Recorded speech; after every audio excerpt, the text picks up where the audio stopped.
Good evening, everyone. And thank you, first of all, for inviting me. Thank you for having this idea.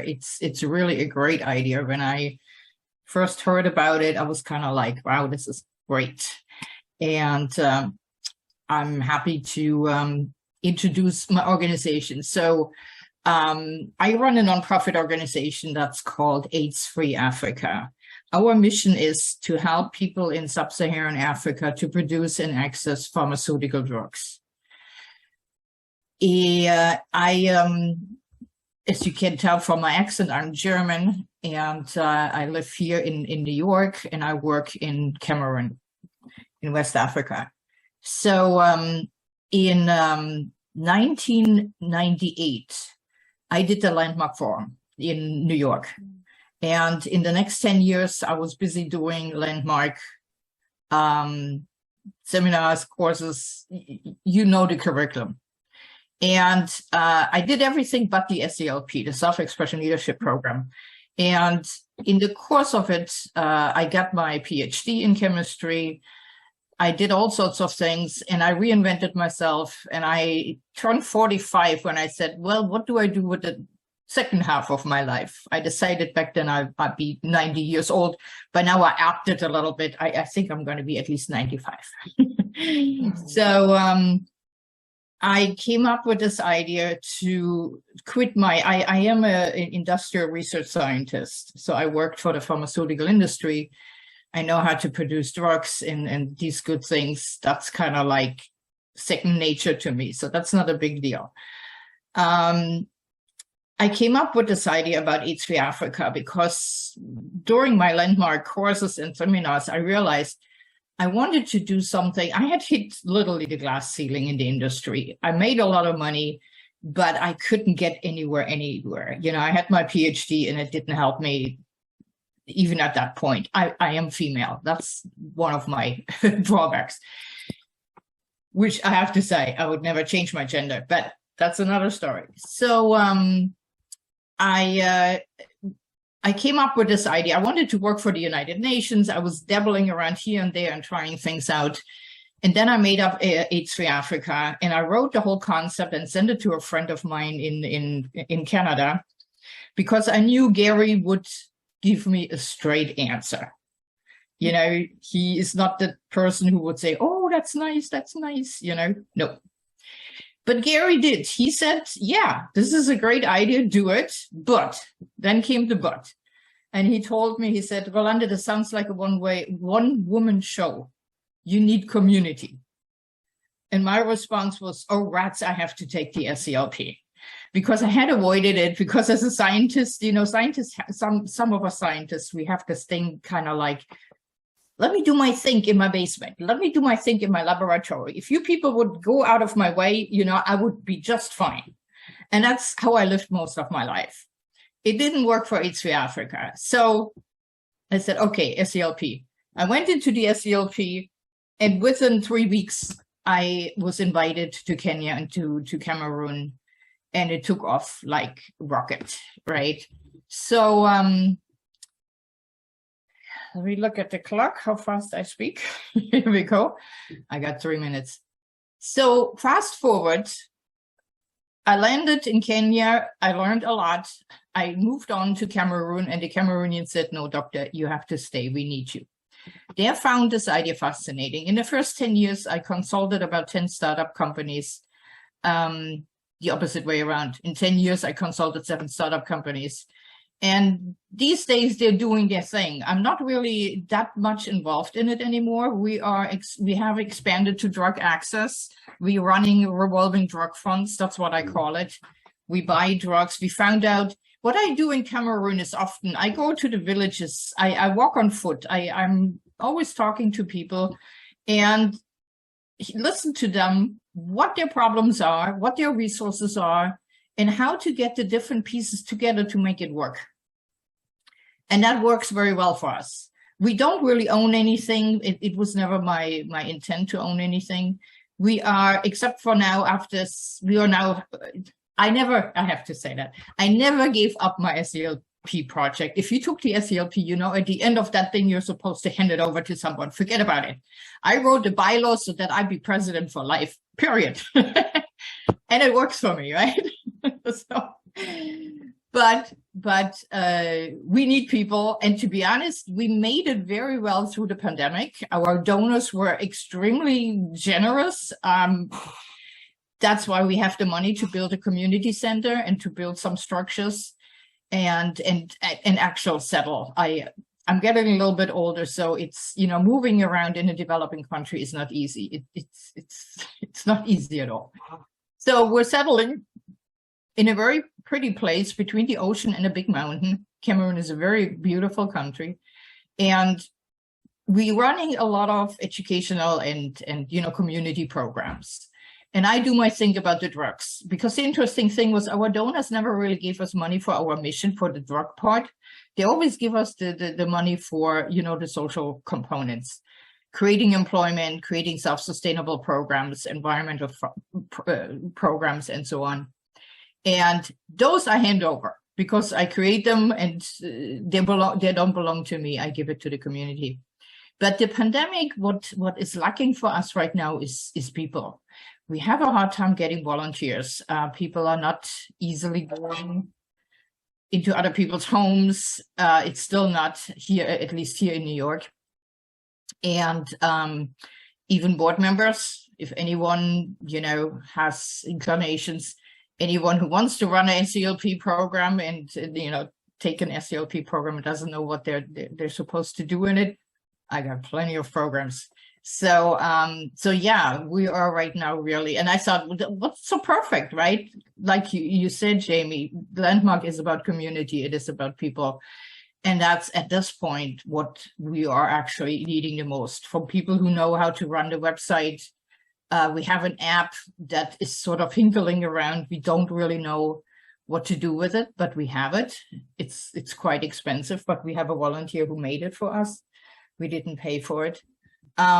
So my big plea is for volunteers, you know, people to come to Cameroon. We're building this community center for people to come and share their expertise. And yeah, so I'm very excited to have you listening to this. And I think my 10 minutes perfect. I'm looking at the clock. You actually have like 4 more minutes. Oh, okay, great. Because I took up the first few minutes with the introductions and everything. So that is true. Okay, great. So let me ask the audience. You can unmute yourself. You know that if there's tell me what you want me to talk about. Which all right. Well, Penny has her hand raised. Okay, Penny, can you unmute yourself? Can they unmute themselves? Yeah. Yeah. Yeah. Do you know Wendy Huffman of the Let's Make a Difference Foundation? Let's Make the Difference Foundation. No. She has been working with Landmark Worldwide and some other groups to have, and some of them are like refugees in Kenya in refugee camps, to do the Landmark Forum, Advanced Course, Introduction Leader Program. And so she's got a whole foundation that works with people in Africa too. And I think it would be worthwhile to just connect the two of you and see where, you know, there might be some overlap. Mm-hmm. Mm-hmm. Yeah, if you can do that, Penny, I'm sure at the end of this program, our addresses or something, right? The participant get our contacts. Yeah, we can certainly do that. And Penny, you could also, if you want to put the person's contact information or name in the chat as well. Great. Thank you, Penny. Yeah, I will look into it. But in terms of, let me say a few things more about volunteering. So yes, we have the community center, we have space, we have the community, and the question is always, what does the community need, right? If you want to know, the first thing they want to know from me is how to get a visa to the United States. So we will actually give them the United States charged Cameroonians $200. That's almost an annual salary to put an application for a visa. 99% of these visa applications will be denied, and the money will be kept by the embassy. They don't give them the $200 back. It hurts me every time. And there are people who do this 3-4 times, you know, until they finally give up, and maybe they go to Honduras and walk to the Mexico border. I don't know what they're doing. I, by the way, now know one person who actually did that, and it's a young woman. She walked, and she is in the United States, but she is sick. She suffered greatly on that trip. So I will give them, they might not like my first seminar because it doesn't give them the golden ticket, which I assume that's what they're looking for. We're more fascinated with the programs where I can sort of like, if you guys know the Buckminster Fuller organization, they have this trim trap principle. They're basically saying you drop a stone in the water and you get all the ripples, right? So they're looking for things where a small something makes a big effect. And if you listen to your community, and I live in Cameroon, I eat their food, I dance. The biggest compliment I got recently was when a child called me a black white man. I got that compliment because I was dancing makossa in the street. So, you know, you just gotta have to do what they do. You eat your achu with your fingers, you know, and you drink your beer. They're fascinated that I drink beer, but I'm German, so, you know, it comes natural to me. They're very friendly. It's and I'm fascinated by all, you know, the ideas. One of you, here, Michel, he has an elephant behind him and a giraffe. So you have something about Africa in your house. I'm fascinated by that. Hey, Robert's got his hand up. I used to work for a safari company, so it's in people to Kenya, Tanzania. Okay. Okay, great. Robert, yeah. I'm a little bit confused. Did somebody walk from Cameroon to the USA?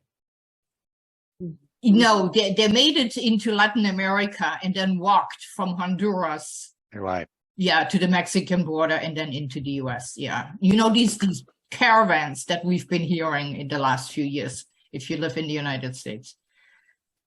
Right. Yeah. Well, certainly one of your solutions is not to have everybody move to America, right? Yes, exactly. The solution is more to create the jobs and to create the opportunity in the country. The country is very rich. It is insane to see this, how rich African countries are. And they just can't use their resources, or the resources are already, you know, especially Michelle in Kenya and in Tanzania, it is owned by foreign people, not by Africans. So yeah. It's, yeah, we could talk about this for yeah, there's a whole big conversation about, you know, repatriating all the money that we made out of our colonies, for example. Yeah. Stuff like conversations like that. But what kind of volunteers are you looking for? So I'm looking for volunteers here in the United States, like people who are, right now I'm looking for someone who understands WordPress to run the website for us. I look for people who live a little bit closer to me that they can help me. We ship 40-foot containers with in-kind donations. And I pick up these things, and I used to have a lot of volunteers for this, to pack it, to bring it to the port. That is quite a bit of physical labor. And of course, people have to be here in Westchester, New York, where I live, to be able to participate. But then volunteers who want to come to Cameroon, who want to come for a month, 2 months, whatever time they have. If they want to come for a week or two, we call them our tourists. That means we just have them come and show them around so they learn, you know, what's going on. But people who have enough time and come up with their own idea of what program they want to run, fine, you know, we can discuss it and see what it is. And then I tweak it to make sure it fits the environment. Volunteers generally are there to go to Cameroon and learn, you know, the country, the culture, and all these things. Most of them come, they want to change the world, which not necessarily happens right away. But, you know, once you pick up a little child and carry it into the hospital because they're almost, you know, dying of malaria, you kind of, that should last you a lifetime. It's quite. I run a Facebook group called Virtual Volunteers, So I put the link in on the chat. Great. So you Robert. might want to advertise that. This is for people who work from home. Yeah. You know, Great. so there's that, and there's also some links to other organizations that act as a go-between for volunteers and agencies is listed in that group there. So you might want to check that out. I will. Thank you. Yes, Michelle. Michael. Michael. Okay. Michael. That's right. I have a brother in Westchester and I have a brother in Queens who are both just retired. So I know they've got time on their hands. I know they don't want to go to Cameroon. However, they just might be able to help with pods or such as that. So if you can send me information, I can let them know how to reach you and see if anything they can do with you for you. Okay, great. And they might have friends to join in with them as well. So that's right. Yeah. All right, Anita's got her hand up. Yeah, thanks. Hi, So I've enjoyed learning about your project and what you've committed your life to now. And I'm wondering if you can bring sort of the possibility and the vision, you know, in the world that you want to create with all of this that you've, you know, been up to in Africa. Can you sort of, you know, from the distinction of like an enrollment conversation from the perspective of possibility, is that something that you can create with us? Yeah, sure. I can tell you the possibility that I have invented for myself in this project. It is the possibility of success, ease, and joy.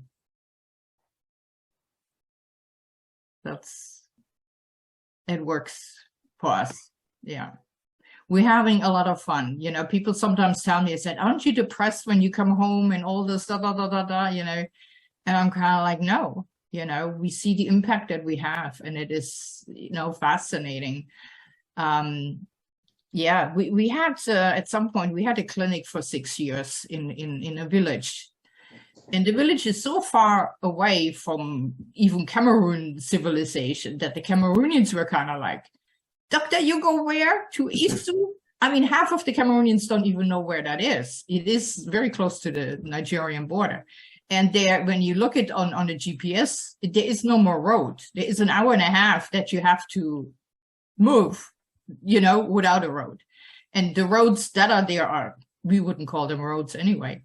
So, yeah. Anita, is that what you were asking? Good, great. I saw your thumb up. That's great. Yeah. If you read some of the things on our website, which of course is AIDSfreeAFRICA.org, you see in our mission that we think of producing pharmaceuticals locally as a human right, as you know, that has to do with human rights and access to medicine. You know, we still have, like with the pandemic, when the first 100,000 people had died in America, which of course is tragic enough, my reaction was, normal day in Cameroon. And it is. I spend about half the year in Cameroon, and I fly over there twice a year. I'm leaving here in 4 weeks. And I come over there and I miss a few people. I lose, you know, and they're much younger than I am. But the life expectancy in Cameroon is 49 years. So, by the way, there is no COVID, which is really nice. You know, it was nice to go over there and just live a normal life. Yeah. What are they dying from? Malaria, AIDS, TB, diabetes, high blood pressure, cancer. That's the big ones. All the stuff that we get treated for in richer countries. Yeah, you have cancer in Cameroon, they don't even treat you. They don't have treatments. They don't have drugs. They don't have nothing. You just die. Or you have the money and you fly, you know, and you're able to get a visa. Yeah. It's ridiculous. Yeah, it is. All right, so we've got 2 more minutes for questions. So other questions? we got quite a few questions, which is great. Thank you. I'd like to ask a question. Yes, Maria. Hi, Rolanda. So how do we reach you if we want to volunteer in Cameroon? If you want to create that possibility, are you going to put that in the chat or? So the easiest way is actually go to the website AIDSfreeAFRICA.org and write me. There is a contact thing, and you just write something, and I will respond. It will come directly to me. Okay, great. And why Cameroon? Why is that where you are? Yeah, why Cameroon? That's a good question. So why Cameroon? When I was in that SCLP, you know, they tell you, so go and ask everyone, you know, so I'm kind of like, I want to go to Africa. Where should I go? Do you know someone? So people would tell me stories. And out of all these stories, there were actually a few people who knew an actual name of a country because people just said, oh, Africa somewhere. And so I was referred to by a friend to go to Kenya, and I did go to Kenya. And one of my professors had a friend who is a professor who had a small TB research laboratory in Bamenda in Cameroon. And my friend told me to call this lady, and in normal life, I would have been just scared out of my wits, right? And I just called her, and she kind of like, okay, what do you need? And I'm kind of like, people, water, electricity, and a place to go. And she said, come. I mean, it was really a 30-second conversation, right? And I landed in Cameroon. So, and the Cameroonians, as opposed to the Kenyans were kind of like, man, doctor, there's a piece of land, do your thing. They really didn't know what to do with me, and I didn't know what to do with them. But the Cameroonians were kind of like listening, and you could really tell they were puzzled by what I wanted to do, because nobody has ever heard of such a thing. And they thought, when you have a doctor title in Cameroon, they think you're a medical doctor. So they dragged me from one patient to another hospital. And eventually I started asking, I said, don't you have a pharmacy? Don't you have drugs? Show me. And I started asking, where do you get these drugs from? Do you have enough? What do you need? What's missing? What's there? What works? What doesn't work? And in Cameroon, they were kind of like, no, doctor, you have to come back. And when I came back, literally the first 3 weeks, I couldn't do any work. They were just bouncing me around and celebrating. They were so ecstatic. And I'm kind of like, why are you so happy? And they said, nobody ever comes back. And I said, don't worry, I will come back. And I am, you know, and they're still asking. A few weeks before I'm supposed to land in Cameroon, I get all these WhatsApp, right? Doctor, are you coming? Are you coming? Yes, I'm coming. So that's why Cameroon. And the people are just gorgeous. The people are, I just love them. We had some trouble in Cameroon at some point, which, you know, is inevitable. And we looked into other countries. I went to South Africa. I went to Botswana. I went to a couple of other African countries. And I'm kind of like, nah, I'm going back to Cameroon. There's something in the mentality of and it's the English-speaking part of the country. The country is bilingual. The minority speaks English. And their traditions are just fascinating. And, you know, really, there's a lot of superstition involved and stuff like that. You know, they eat stuff that I think is medicine, and kind of like, ooh. But, you know, I love it there. Yeah. All right. Thank you. So I want to call time on that. And then we've got a few minutes for, you know, for the people that have been listening. What are you taking away from this conversation? Yeah. Anybody? Yeah. Right. Your graduates. Go. Yeah. Hi. Oh, Hi. Go ahead. yeah. So, yeah, my guest has arrived. I think I put a note in there about my Airbnb, so now that's why I have my mask on. Sorry. Yeah, what I'm taking away is just so much the power, because I've been sitting with like, what do I do? Where do I go? And what I took away from your speaking was just the very end was the listening. Like, we have so much of that as Landmark graduates, to asking the questions for what's needed versus, you know, and asking and asking and asking and going and going and going, you know, to take a step, listen, take a step, listen, to find, rather than sitting, you know, what should I do to make a difference in the world? Yeah. That's what I'm taking away. Great. That's great, Tara. Thanks, Tom. As for myself, I've been living in Yorkville for 16 years, and I don't know anybody. Nobody knows me. We're hermits. We work too much, all that fun stuff. And in reaching out to the community recently, I'm finding that the school system, which is good, is getting better. People getting involved. They want businesses involved. And it's not Cameroon, it's not Africa. But I've taken on for myself. I'm kind of like chocolate. Choose Yorkville. Choose. I want to be a part of Yorkville. I want to make a difference in Yorkville. It may be a big shot. I may be nobody, but I become an assistant baseball coach. I'm with the chamber. I met the mayor a few times. So basically, it's like, it's up to me in my own little world to make a difference here. Yeah. So it's not Cameroon, it's not Africa, but guess what? It's my part of the world that I can choose and will make a difference here. Yeah. Great. Robert? Oh, what I'm taking away, I'm listening to Dr. Hodel, is really like anything's possible. She stepped out there and it was really, this is impossible. Now she made it happen. That's one thing. And the other thing is just to be in the presence of what people are going through. It's so easy to, in our busy, so-called civilized communities, to not be present to what's happening in other parts of the world, but to be to have that present and to get back in touch with that. So that's what I'm taking away. Mm-hmm. Thank you.